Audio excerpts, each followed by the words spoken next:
Welcome to the Complete Street Commission's October 8th regular commission meeting. This is a hybrid meeting with commission members, city staff, and members of the public participating in accordance with public health guidelines.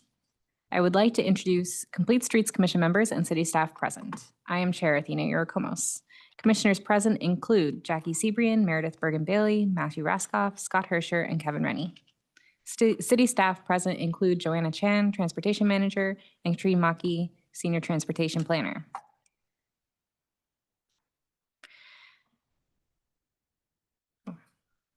Oh, I lied. Sorry. Okay. Katrine, would you please provide instructions to the commission and members of the public on how the meeting will proceed? Thank you, Chair Cromos and members of the Complete Streets Commission. Welcome everyone to the October 8th Complete Streets Commission meeting, and thank you for attending. For members of the public who wish to provide public comment for any item on tonight's agenda, after the chair calls for public comment on that item, if you're in person, we ask that you fill out a speaker card available at the back table and return that to the clerk's desk. If you are participating virtually, attendees on Zoom may engage the raised hand feature, or if you're calling in from a landline or cell phone, press *9 to raise your virtual hand. If you are participating in person, please wait for your name to be called. You can then step up to the podium to make your comment. That concludes the instructions, and I return the meeting to the chair. Thank you.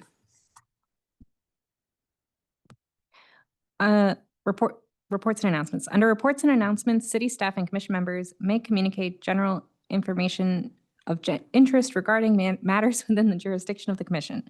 No commission discussion or action can occur on any of the presented items. Katrine, can you provide reports and announcements? Yes, I have a couple. A couple are just kind of updates of things I didn't have answers to before from the city clerk. Just generally speaking, the direction from the city clerk is that ad hoc subcommittees will report out to the CSC. So for all of the subcommittees, the work that you do, you report that to the rest of the commission. And then the CSC can provide a summary to the city council at the annual report out. Specifically for the ad hoc subcommittee on bike racks, this item will be presented to council as an informational item, which will come as a staff report, and I'll work with you to complete the staff report. Another announcement is that the city council meeting last night, there was a request by city council member Wise for a future agenda topic to bring back the discussion of annexation and what the West Menlo Triangle section. I don't know if you remember, we had someone call in about that. So it will be agendized in the future for city council. Just bring that back. Council agreed to that. And then one more update from last night's meeting. The city is asking for feedback on a proposed design of the closure of the 600 block of Santa Cruz between Curtis and Doyle Street in the eastbound direction. You can see the design and learn more, provide feedback at menlopark.gov /600 block. Or you could Google Santa Cruz Avenue and you'll probably find it that way. And that concludes my reports and announcements for today. Oh, but Meredith has one more report and announcement of the meeting tomorrow. My report announcement was just making sure that all the commissioners know that the MPCSD school board meeting tomorrow night will have a discussion about students being allowed to use e-bikes to travel to and from the campuses. So that might be something of interest to us and specifically to our e-bike ad hoc subcommittee. Katrine, can I also ask, as far as the future topic for city council about the annexation of that triangle space, is that just so that we know because it has been brought before us before, or? Yeah, just giving you as an update since you received the public input of the request for it. Just wanted to let you know that it is being handled. Thank you, Katrina and Meredith. Next is public comment. Under public comment, members of the public may address the Complete Streets Commission on any subject not listed on the agenda. Each speaker may address the commission once under public comment for a limit of 3 minutes. You are not required to provide your name or city of residence, but it is helpful. The commission cannot act on items not listed on the agenda, and therefore the commission cannot respond to non-agenda issues brought up under public comment other than to provide general information. Katrine, please call for general public comment. For virtual attendees who wish to provide public comment, you may engage the raised hand feature. Or if you're calling in from a landline or cell phone, press *9 to raise your virtual hand. If you're participating in person, please fill out a speaker card from the back table and bring it to the clerk's desk, and please wait for your name to be called. You can then step up to the podium to make your comment. We have one person in queue.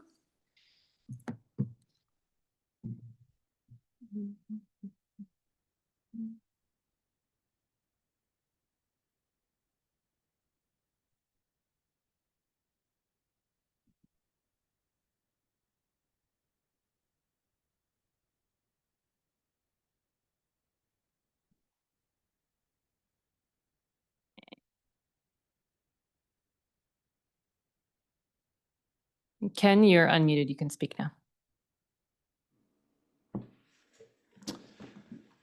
Good evening, commissioners. My name is Ken Kirschner, Allied Arts resident. On Monday, October 6th, we celebrated the El Camino Real Protected Bikeway ribbon cutting with our neighboring cities, Palo Alto, Mountain View, and Los Altos, alongside Caltrans leadership.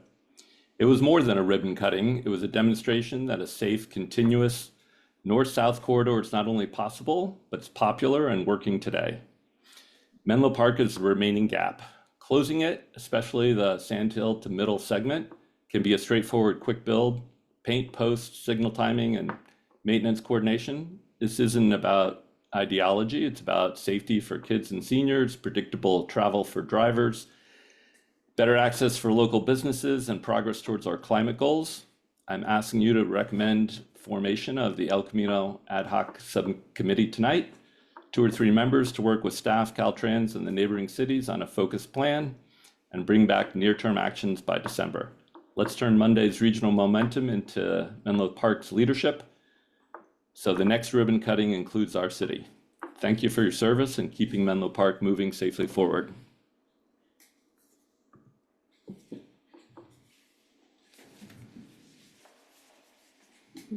Having no one further in queue for public comment, I return the meeting to the chair. Thank you. Thank you for your public comments. The next item on the agenda is regular business. Under regular business, the commission considers recommendations from city staff on policy matters or administrative actions that require commission approval. The first regular business item tonight is item E1, accept the Complete Streets Commission minutes for September 10th, 2025. Is there any clarification from the commission before I take public comment? Okay, Katrine, could you please call for public comment on this item?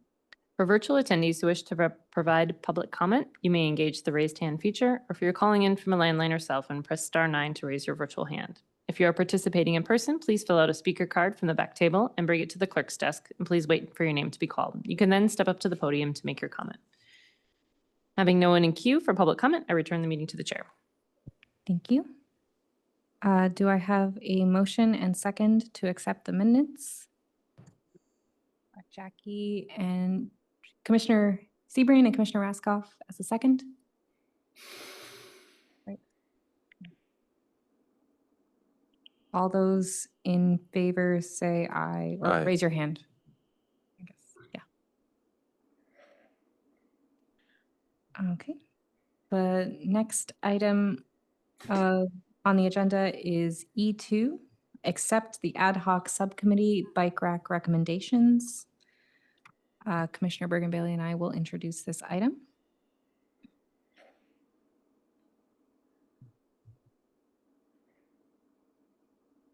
Sure.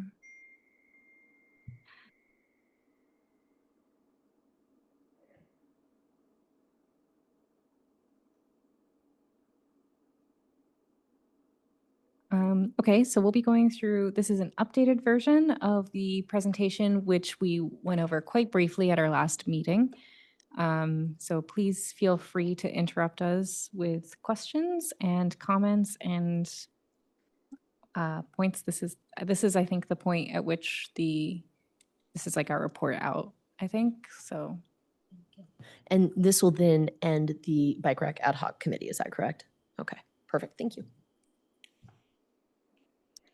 Okay, so the goal of this subcommittee and this presentation in particular was to meet our citywide goal of, to reduce, sorry, I did not have coffee today. To meet our citywide goal of reducing vehicle miles traveled by 25% in 2030, we need to make our active transportation attractive. And as pointed out in the Vision Zero Action Plan, fewer car trips can mean fewer fatal and serious injury collisions. And one of the ways which we can contribute to that is by encouraging bike transportation. But we are hearing from the community that they need to feel safe on the bike, and they need, importantly, appropriate bike storage. So that is secure, sufficient, convenient, and safe. Next slide. Next slide. So City Council made the request of the Complete Streets Commission to form an ad hoc subcommittee, which would look at the locations of bike racks. Where are they? And understanding, are they working for the city? Do they need replacing or repair? Are they the wrong type? Can they accommodate different types of bikes, such as cargo bikes? Are they appropriately located with sufficient space to put multiple bikes? Are they clearly marked so that people feel comfortable using them? And one example here that both Meredith and I saw as we were working on this, and it also actually came up in the original request from the city council during their meeting, was the location at Coffee Bar, which, as you can see here, has multiple bikes parked. There's one bike rack close to the Coffee Bar, which is taken, and then there's another bike right next to it, parked to a street sign. And further bike parking is located down the block, far from the Coffee Bar location, and people are not using it. They would much rather park to the street sign than to use this bike rack, which is located distant from their destination. So we elected to go through with a survey. So the survey ran during the month of May, which was Bike Month. We posted flyers around town with a QR code to a Spanish and an English version of the survey.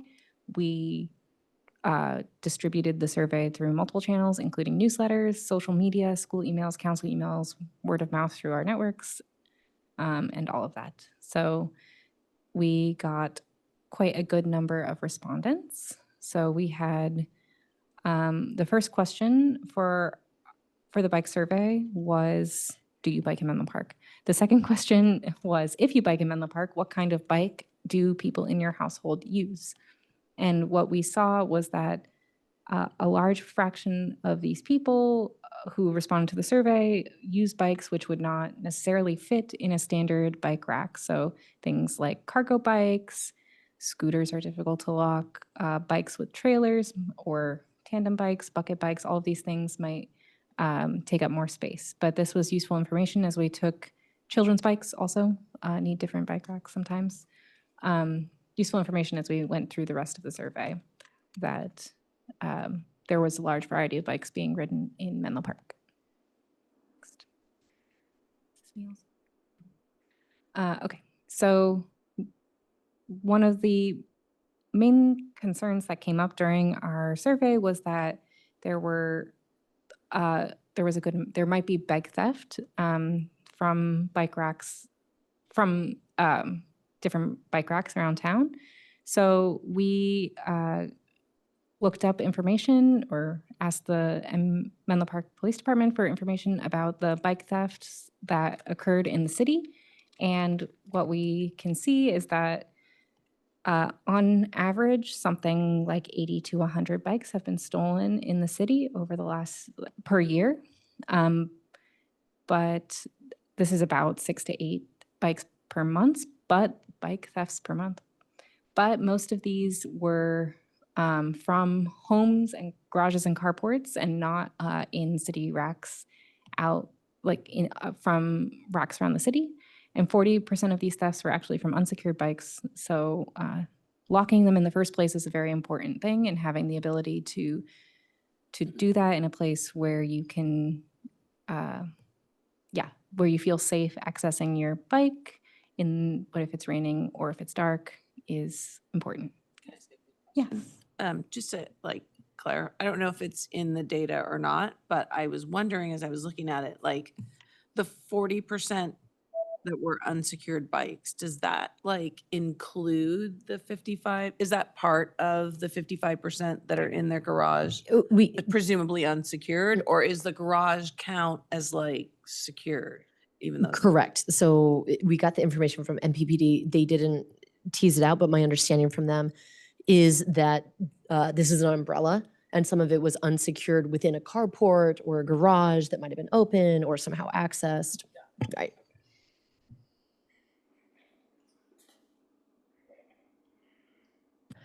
Really what a lot of the survey came down to is that people are asking for more bikes, more bike racks, and more of the right kind of bike rack. So some key areas mentioned from respondents in the survey included Trader Joe's, which was immensely popular to get more bike parking at Trader Joe's. It just kept going up. Parks and playgrounds such as Burgess, Nealon, Willow Oaks, the Sharon Park Shopping Center, some of the smaller markets on Willow, such as the one on Newbridge and Willow, and then Willow and Ivy, and then El Camino, particularly near Mama Chaley's and Cook's Seafood. And this was interesting. 86% of the survey respondents would only walk zero blocks to 2 blocks from their bike rack to their destination. Part of that seemed to be a security thing. Part of that seemed to be just, I don't want to walk that far, which is fair. You can see this quote up here in the corner talking about kind of 2 main factors for a good short-term bike rack use: proximity to the destination and ease of use. The last sentence saying short-term users may be infrequent visitors to a location, so the parking installation needs to be readily visible and self-explanatory. And we'll show you in a little bit, we saw some really great examples of that in Palo Alto that we have some photos of that we're excited to share. Next slide, please. Can I add something? Please. Because I think this, one of the things I've like often thought about in that sort of transportation storage, Mhm. like, is that like the absence of a trunk, Yes. right? So it's Yes. hard to go Mhm. from the grocery store to like this place Yep. and this place and this place. And sometimes I think like even coming home from work, Mhm. your laptop's in your bike bag. So I don't mind parking it right where I can see it Mhm. because I can see, right? And so I wonder if some of the security issue, like wanting to be close to it, is because you can't just like take all that stuff 100%. with you because there's no like storage locker. Like I've I always Yep. wonder, could we have I- storage lockers? I think that's a really good point because a lot of people do like to kind of batch their errands. Like if I'm downtown, I'm going to grab a bite to eat. I'm going to, grab something at Ace Hardware. I'm going to grab some spices at Penzies. I'm going to do a couple of things at once. And you don't have that trunk space. So I think that's a really good point as to why people might be especially concerned about both proximity and then feeling that their bike is really in a safe spot for them. Yeah, thank you. Good point. Just to clarify, so there are storage lockers next to the train station where you can lock up a bike. I don't know if anybody uses them. It's a little bit cumbersome in my Yeah. experience to use. You Mhm. have to attach it to a Clipper card and then you pay via the Clipper card. And so this has actually come up, I think, in a previous meeting. Mhm. We talked about like a possible Mhm. upgrade to that system Yeah. with that kind of security, but something that's maybe more usable and maybe more widely distributed. Stanford, where I work, also has bike cages all around the campus, and you pay a monthly fee, and then you get access to the bike cage.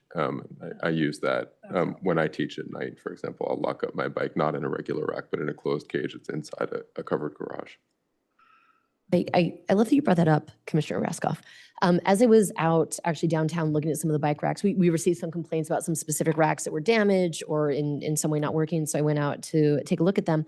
And somebody was curious as to what I was doing, and I fell into conversation with him. And he actually had a lot of complaints about the Caltrain system, pointing out a couple difficulties, but some of which you're addressing as far as you have to have the Clipper card and et cetera. Like it's just kind of this process that you have to do.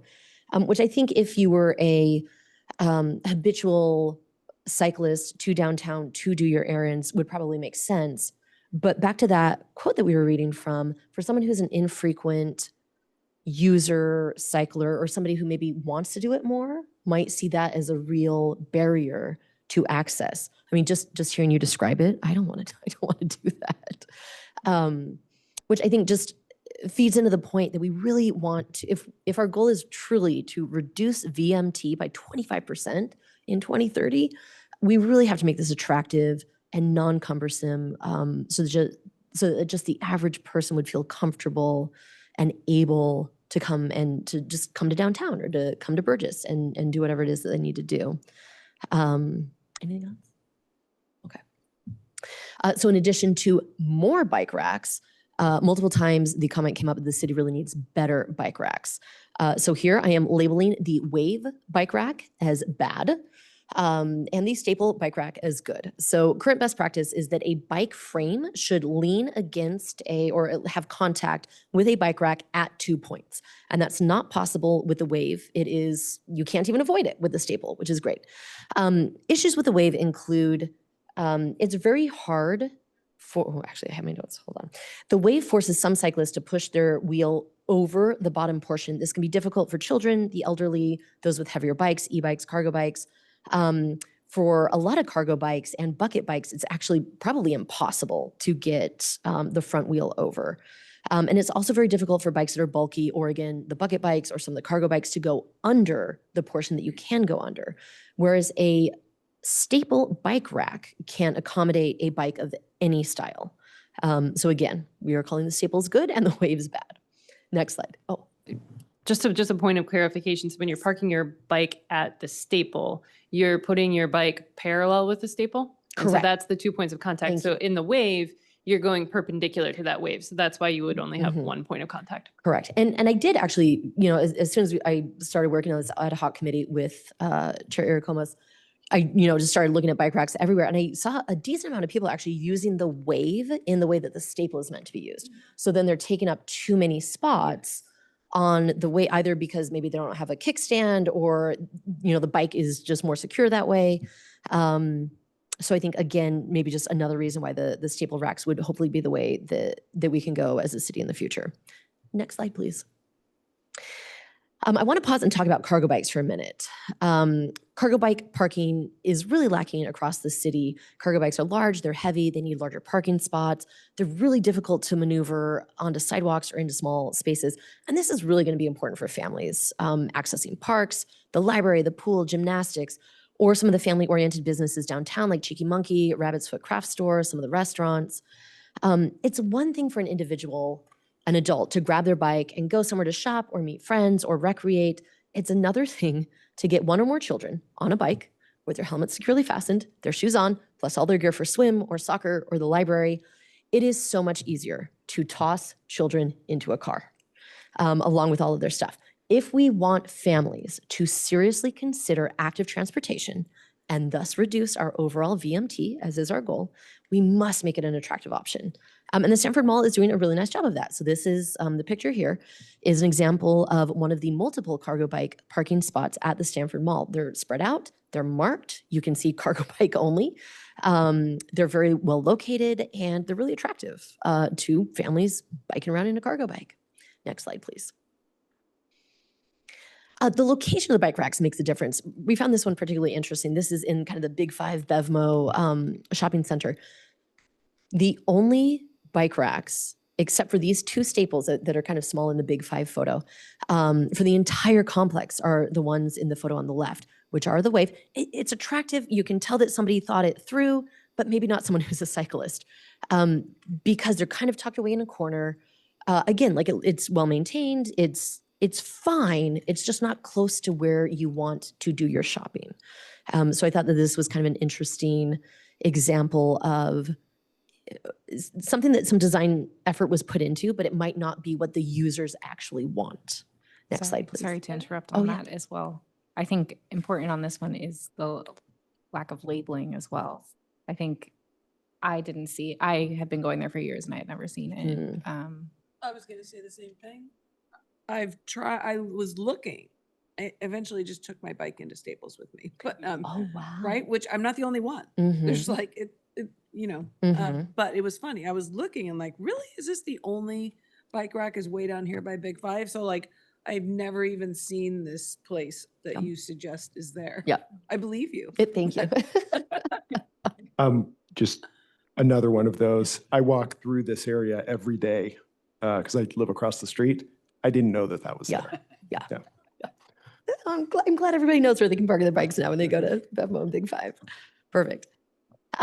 We want to talk about some specific locations that need solutions, but as an intro to that and to emphasize why it's important, I want to share this quote from the Association of Bicycle and Pedestrian Professionals. Without careful attention to user needs, the city can create parking that excludes people because of age, ability, or bicycle type. This may result in people parking bicycles in other less desirable places or choosing not to bike at all. Turn it back over to Athena.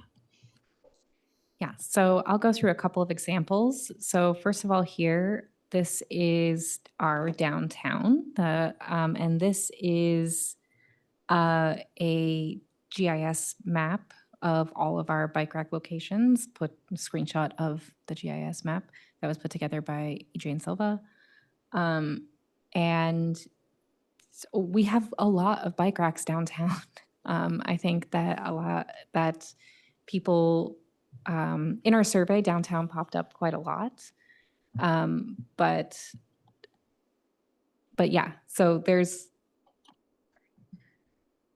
the main issue with these is that they're not necessarily in predictable locations. So when people are looking for where to park their bike, they look around briefly and they don't see anything. But if we could put them in an existing place that is consistent, that you can say, okay, on every corner off of Santa Cruz, you will find a bike rack that's located in a parking spot, then that would be helpful.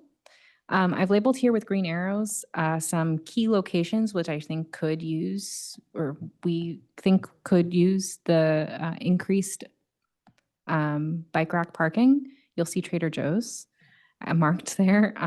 I think that maybe should be the biggest arrow. Also Coffee Bar, the area on El Camino as well has no bike racks despite being a shopping center. So yes, this is an example of what that, some locations that might be required. Okay, next slide.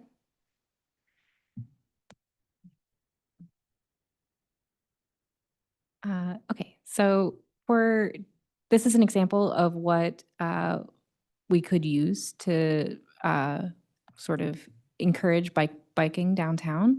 So having this as, sorry, I like, yeah, maybe, sorry. No, no problem. All right. Okay, so Athena Chirikomos just highlighted some of the issues with the downtown parking for us here in Menlo Park. We have some examples of some really nice ones actually from downtown Palo Alto.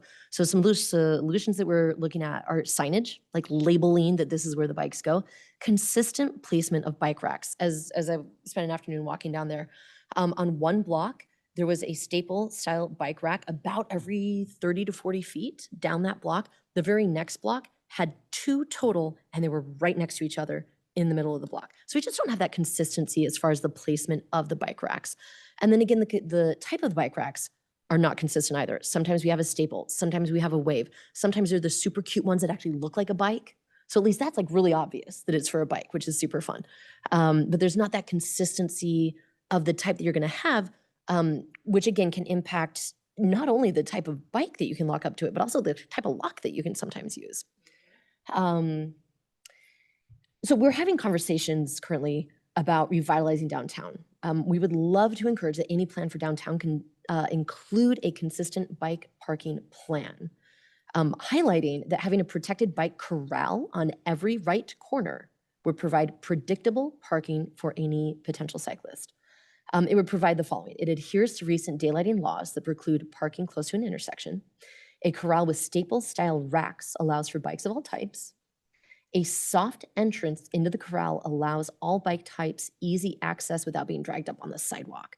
We want this to be easy for older folks, families, children, and we also don't want to inconvenience pedestrians dragging our bikes up onto the sidewalks. Additionally, a soft entrance allows an easy merge into traffic. So looking at the photos in front of you, these are both from downtown Palo Alto. The one on the left, you can see the red curb is a soft curb, so easy enough to get your bike up onto, and it's got that nice row of staple style racks. And then over here on your right, where you see that orange cargo bike, it's flush with the street. It's actually on the street. It's clearly labeled. You've got multiple staple style racks. And again, super easy to get back into traffic as you come and go from that area. Next slide. Can I? Yes. I love that they're like diagonal. That Like was I pretty like fun, how that yeah. parking doesn't put the bike as much in the sidewalk, so you don't have that kind of conflict. Right. So I was struck by how Mhm. like It makes what can be a very big bike feel smaller. yeah. Next slide. Thank you. I thought this one was gorgeous. Gold standard. Yeah. Gold star. This is right outside of the Hamilton USPS office. So it is green. You have a little bit of protection with the curbs and the bollards catching your eye. You have the staple style rack. It is flush with the road. You're not trying to haul, a cargo bike, an e-bike, something heavy. Maybe the kids are still in it, up onto the sidewalk. I thought this one was absolutely gorgeous, and I want it on all of our corners. Yeah. Yeah. Next, oh, Well, yes. One more point of clarification. So if we're using AB 413, Mhm. you would say the approach side of the intersection instead of left or right. So think of it as the Okay. place where the cars would approach the sidewalk. Okay. That's approach the side. spot that we would Thank have you. to. All right. That seems like a really smart idea.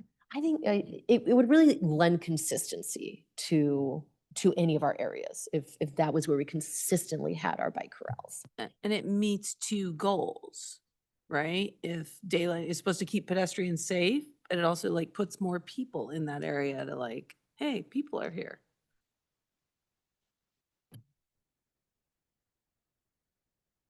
Again, sorry. I didn't see your notes. Those didn't pop up. So I feel like I can just, okay. So second example, key example in our city is Burgess Park.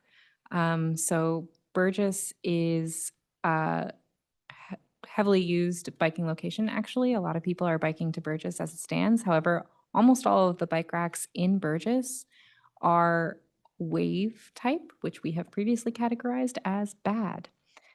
And some heavily used locations in Burgess do not have bike racks that are right nearby exactly where they want to be. For example, the baseball fields don't have bike racks. The bathrooms that are over there I see people wheeling their bikes into the bathroom a lot. Also, some heavily used locations don't have enough. So you can see here, for example, the pool will have totally full bike racks at the time of swim lessons. And because a lot of the class offerings here are family oriented, many people will come in cargo bikes or with different kinds of bikes with their kids. So I think that makes it somewhat difficult to use the existing bike wave racks. So here, basically everywhere in Burgess, I think, ended up, we decided needed more bike racks. And in particular, City Council Chambers has bike racks, but I would categorize them as dark in addition to being waves. And people come here to talk to the Complete Streets Commission or to talk about bike issues at the City Council.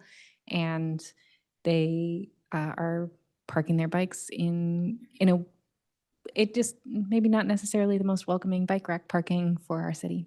So yeah, so this is an example where, yes, we should apply. Yes.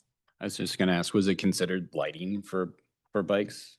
Like bike parking and stuff like that? Because I think more people would feel more safe, to your point. Mhm. I don't know if that's an actual option or not, or just even some type of covering, because sometimes there's a light rain Yeah. or something like that. I know we're just wanting to get racks, let alone the next level, but Yeah, something to think so- about, yeah. So I think I think we have available some bike racks. The city has bike racks available for install.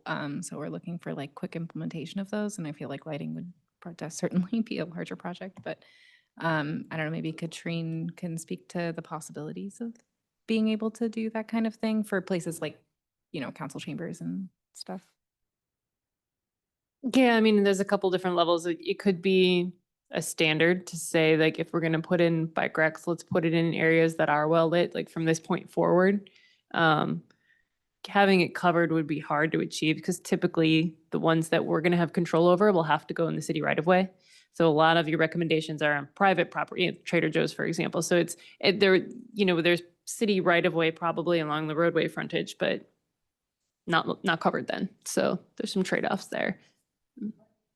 To Kevin's point about lighting, what would that take to, like, if we did put in bike corrals on the approach, to also add, to ensure that it was a well-lit bike corral on the approach? I think you would want to select spots that are already lit. I think if you're adding lighting, you're going to sink the program just with costs. Like it would become so expensive. I know kind of anecdotally, I was looking at the cost of that corral. About gorgeous one? Yeah, like $1,000 with I believe so. And I don't know, I mean, it wasn't that precise one, but that's typically that was like a very high level, rough order of magnitude cost of something like that, because the racks have a certain cost, then you've got to put in the stops and the paint, that kind of thing. Is there, do we naturally put streetlights near corners? Like, it feels like the place that we're talking about putting corrals is, I mean, often we like corners to be lit? Or am I just wrong about, like, I'm just thinking, is there some kind of standard streetlight placement that would naturally kind of locate them near corners, or am I just making that up? I don't believe we have city streetlight standards. There's not lighting standards of like the amount of illumination the street needs. So it's not like a standard practice where you put it. There at was the corners probably a and then you standard of balance in when the between. road was built to put in lights, but Joanna, you had a hand raised. Did you want to speak? Yes. Sorry, good evening, Chair, Vice Chair, and Commissioners. First of all, thank you for all your effort in putting this deck together. It is very helpful. Just wanted to add a little bit, just chime in a little bit more in terms of the lighting. Yes, we do not have a standard on where streetlights would go. Mostly now it comes from, if we want to consider new lights, it would come from potentially like a development, and we'll take a look at what extra lightings would need there. And when you are speaking on more like a long-term planning for like corrals, it would be best if we do put together like a bike rack, or like what you were referring to, like a downtown bike parking plan. Then we can take into consider as well the lighting or other accessories that would need to accompany that construction. Thank you. Okay. I just, the previous slide, there was a bike that was here at Arriaga that had lost its seat and front wheel and had been there for a very long time, but I do think it got removed. And so whoever removed that, or I'm wrong, but I didn't see it last time I went there. So whoever did that, thank you. At least two people on the survey respondents mentioned this specific bike and that they had reported it multiple times. We had plans to like dress it up for Halloween if it was still there. And that'll come up later. Some people were not really sure how to request more racks or like something like this, like a bike removal from the city, but we'll get to that. Yeah, but yes.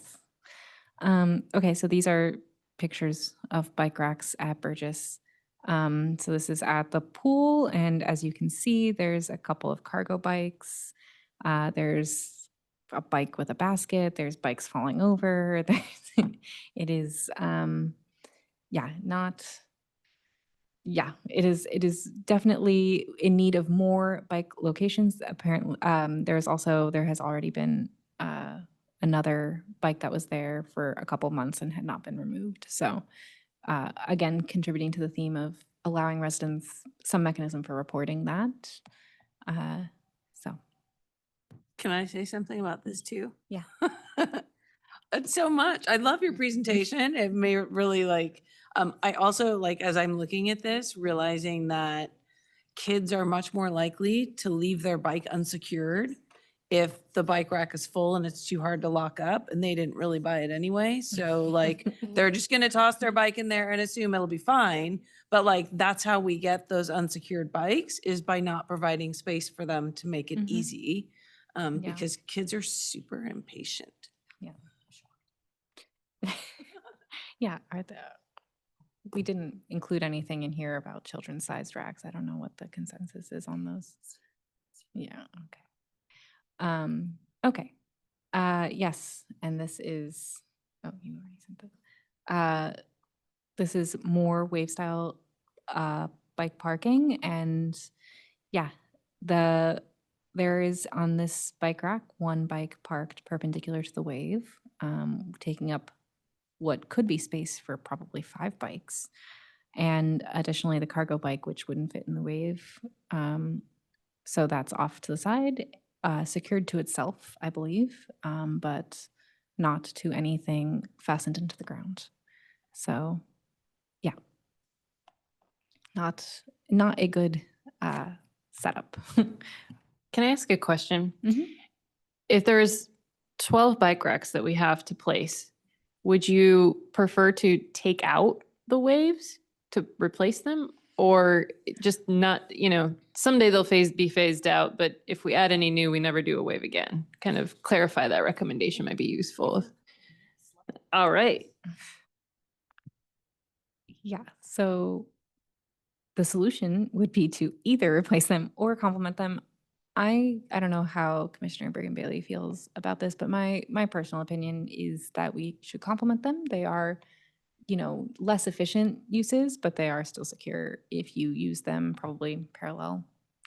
But because of that, they are less efficient. But the recommendation would be moving forward, we use staple racks at locations which don't have any, for example, here in Burgess, or locations that don't have enough, for example, here in Burgess, or Trader Joe's.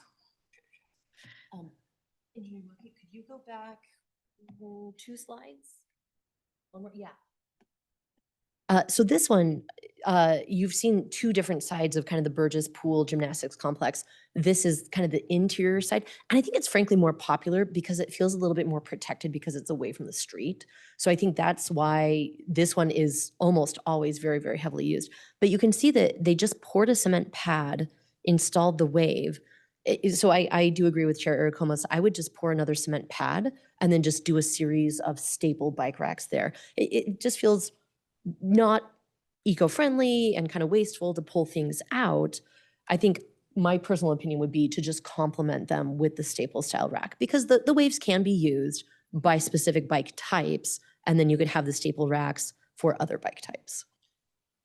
Is there any benefit like to the, even in sort of the green paint piece there too, right? Like the gold standard, right? I mean, even to sort of highlight where they are, that green paint is a way to like, hey, there's bike racks here, even if they are sometimes meant to like blend into the background. And even some of those examples from Palo Alto that had that nice big sign that said bike parking. I mean, we could potentially be interested in standardizing that and having that at every maybe new installation. Maybe we put them on the already existing installations as well, but make sure that people really understand where they are. I would love to see kind of nascent cyclists or reluctant cyclists just feel that it's that much more attractive and comfortable and welcoming to them. Yeah, and the green paint does make you feel like you're in a space that's safe to stand in as opposed to being in the road. So yeah, that's. Joanna has her hand raised again. What would also be really helpful is that in the short as well as the long term is that what we can do is, if the commission feel like there are locations that's more suitable for wave racks, and some will benefit with the more like the inverted and the staple, is that we can relocate the wave racks and then having a certain location just with the inverted U, and that could also help with the consistency in the looks that you guys mentioned earlier.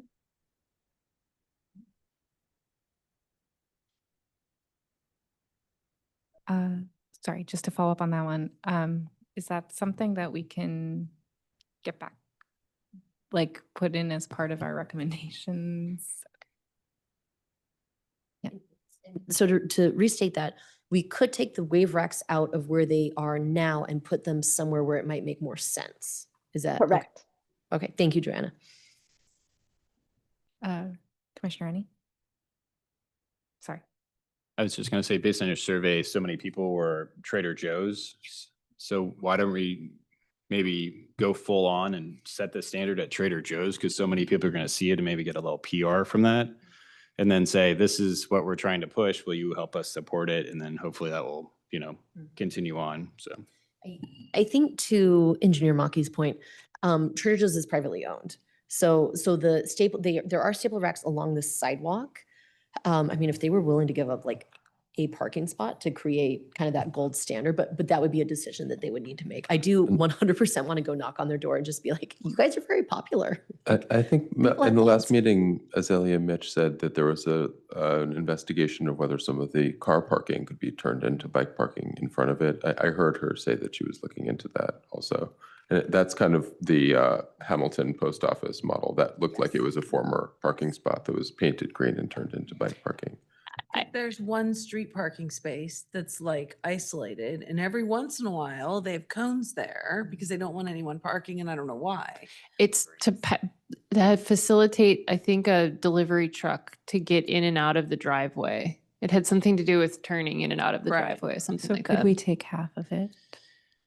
But it could potentially be repurposed for bike parking space. And it's super visible. Mhm. It is between an entry and an exit. So like, I don't know, that might not be best practice, but also it's Trader Joe's. Everything there is between an entrance and an exit. I think the green paint is also, the example you showed was in street. And so I think that's a kind of a signifier of in the, yeah. the- Commissioner Seaborn, you had a comment earlier? Just about that extra space in front of Trader Joe's that could just be, because we did that by the Caltrain on Alma. They repurposed one or two parking spaces and turned it into bike parking. So we have done it before. Yeah, just something we already own. Oh, sorry. Next slide, thank you.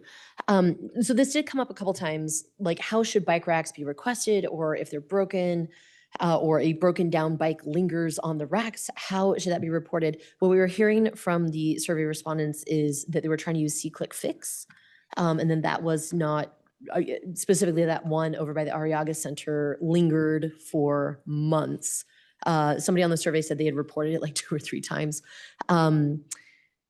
So I don't know beyond emailing you, Katrine, like how to do that. But I do wonder if there's maybe a way to make it more obvious for our public, for our citizens as to how they can do that. So I don't think I need an answer on that right now, but just bringing that to the group. All right. Next slide, please. We really liked this. So this is our map. We have, this delineates, if you can see in the key in the bottom right-hand corner of the image, class 1, 2, 3, and 4 bike lanes. So that if we do have maybe a hesitant, reluctant, nascent cyclist, that they can map out their route to where they need to head with the level of safety to which they feel comfortable. So if that's a, separated class 4 bikeway, there's not a lot of options. But it will show them what we have and what they can maybe feel supported on. And we pulled this quote from the survey. I just want to acknowledge that I do bike sometimes, but I don't bike as much as I would if I felt safer on the roads. And Katrine, could you go to the next slide, which will highlight some of these. We had several issues come up with e-bike safety and then just driver's education. With the point being that e-bikes are fantastic. They increase the accessibility to larger regions of the city and to more segments of the population to get where they need to go. That is an absolute reduction of vehicle miles traveled. It's one less car on the road, which I think is really exciting. Some of the comments also did include juveniles or minors using the e-bikes. For instance, getting rid of e-bikes for people without a driver's license, or quote, children should not be riding e-bikes unless they're old enough to have a driver's license so they know the rules of the road. This has become, I think, more and more of a topic of conversation within the city, within the community. Marin County has flat out banned them for e-bikes for minors. As I mentioned earlier in the meeting, our school board here at MPCSD will be discussing this tomorrow night at the school board meeting. It's definitely, I think, a hot topic of conversation. So again, I think we're not coming up with a solution here tonight, but I wanted to present this as information that we were getting from respondents on the survey. People love their e-bikes, I should say adults and children, but that there are some issues with juveniles or minors using some versions. And then another point that came up a couple of times was drivers' responsibility to understand their role in road safety, that they need to be following the rules in the same way that the bikes do. And again, I think this solution probably lies with the DMV and driver's education, or everyone's favorite word, enforcement. But again, just bringing that to this group as it was something that popped multiple times on the survey. And then our final slide, please. All right, our takeaways are we need more bike racks, both specific types and in specific locations, specifically close to businesses, easy to find, well-lit areas. And that people were very interested in bike safety while they're biking, protected bike lanes and more bike lanes. And then as just mentioned, education on e-bikes and driver knowledge. Here on the right, you have the specific locations that came up multiple times as far as where people would like to see more of the racks. And with that, we are done.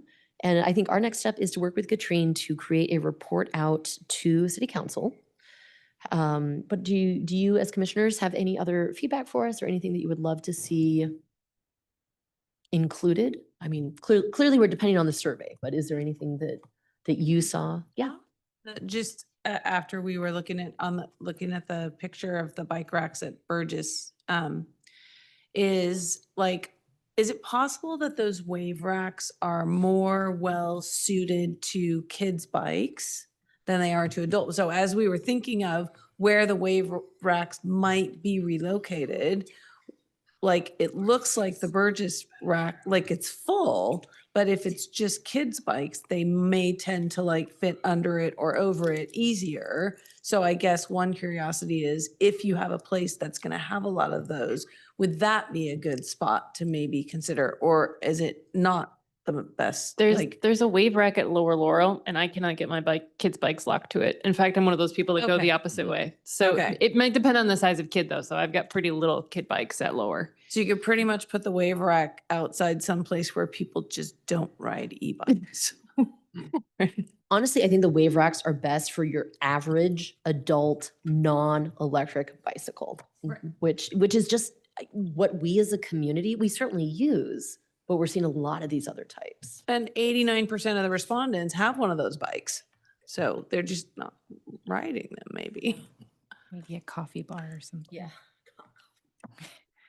Mostly adult. I wanted to just add one addendum. There's a downtown parking management study going on right now as well. I circulated it to the commission that asks questions about bicycling, not about bike racks per se, but about how you access downtown.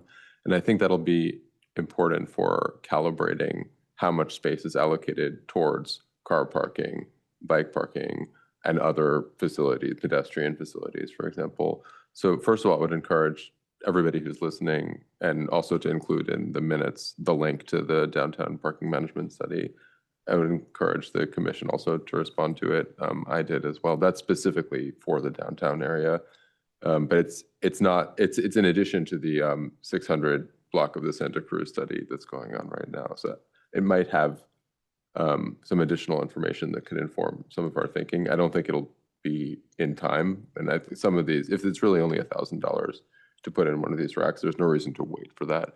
But I do think we might gather some additional information, and maybe when the results come back, we should bring this back onto the agenda to discuss it, even if your subcommittee disbands. Definitely, as we mentioned, as we are discussing this kind of revitalization of downtown, I think including bike parking is an important part of that. Would it be helpful at all if we, or I don't know, Katrine, I don't want to volunteer you to do anything, but if we met with any of the downtown folks to talk about this or shoot them this as an email, or is there a way that we can be helpful as far as kind of talking about what we've talked about tonight, the corral, the Staples style, on the approach, all of that as downtown is really being focused on? I think it could be highlighted in the staff report that we create. And I can think about more if there's other audiences to make sure the message is known. Getting the message out to the business community might be really helpful. I'm personally not, we'd have to look up the best way to disseminate that information. I don't know. Kevin is mumbling. Do they have, Chamber of Commerce? I don't even know if they do or not, but Yeah, I assume so. Yeah. Yeah, Okay. one thing I'm sort of wondering about is it seems like there is, um, like whether we want, so part of it is the attractiveness, right? Like when you put them out there, you want them to like look inviting and you want people to want to park there. But also could it have the effect of slowing down getting more bike racks out there if we're trying to find the most attractive spots to put them in and making sure that we're always, so like finding some middle ground between we need more bike racks yesterday and also we notice that you'll generate more traffic if, like, when you're in downtown Los Altos, you notice those bright yellow strings of bike racks, right? Like, it is a thing that catches your eye and you're like, oh, that looks nice, right? And it reminds you like, oh, you could have ridden a bike. Well, not to Los Altos, but right. But so it's just like that sort of competition between plentiful and attractive and how we kind of make that work to the best effect. I think since we do have some bike racks like existing, I feel like those could serve immediate needs, but those would not be enough to sort of implement this kind of broader plan for like, so I feel like that's a natural delineation though. I don't know if the ones we have on hand will be enough to meet this list that's here on this slide. I don't think so, but I believe we have 12. yeah, it's not the number that I would pick for this, but it is a start. And I would say, I think with the racks that we have now, I would probably prioritize getting them to parks and playgrounds. Because that would then give us a chance to really be intentional about placement downtown. Like, I love our downtown. I love spending time there. I would love to see more alternative transportation be attractive and helpful to folks who head downtown. And maybe if we take a little bit more time to determine that we would end up with something really special. This is an excellent presentation. Thank you for that. The one thing that I didn't see, and maybe that's just because it wasn't part of the charter for this, is this sort of seemed like a blue sky, like unlimited budget, which clearly isn't the case. So how does that figure into the recommendations that, because ideally we would do it on every block, but we can't probably because there's no money for that. So where do we thread that needle? And Commissioner, I think you're exactly right. That's beyond our purview. This was completely just best case scenario. So yeah, I don't think we can answer that. I think what we can do is we can put the report in front of council, and then maybe hopefully work with the downtown team and maybe get the ones that we have now heading towards some of the playgrounds. But this is very much like shooting for the sky. Yeah, I do. I think our goal was to have concrete, actionable things that work with the existing racks that we have, with some immediate recommendations for like short term if we end up with more racks. This would be like the next 5 places that we put them, which I think is this list. But also, as we were doing it, we put a lot of thought into like, yeah, what would the ideal situation be so that we have something that we can, like, as a sort of as a commission, we can like present that as what we think might be useful or beneficial to the community. So Thanks. Agenda setting or budget season is about to begin. And so council will be considering the budget for the city as a whole.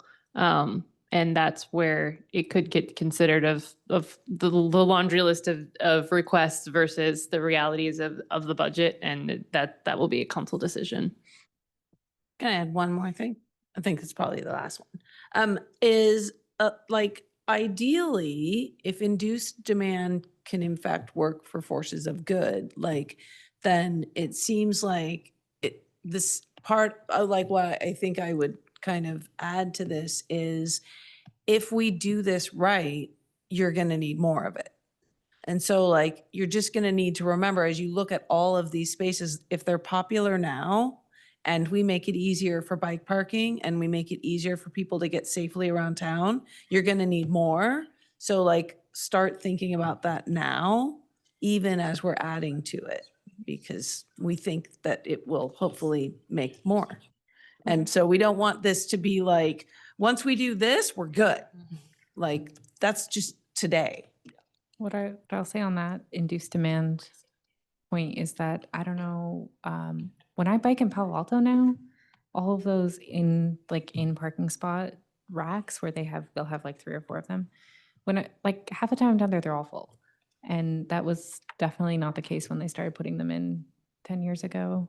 So I do think that there might, I don't know, I don't have statistics on it, but my impression is some that this could work for inducing demand.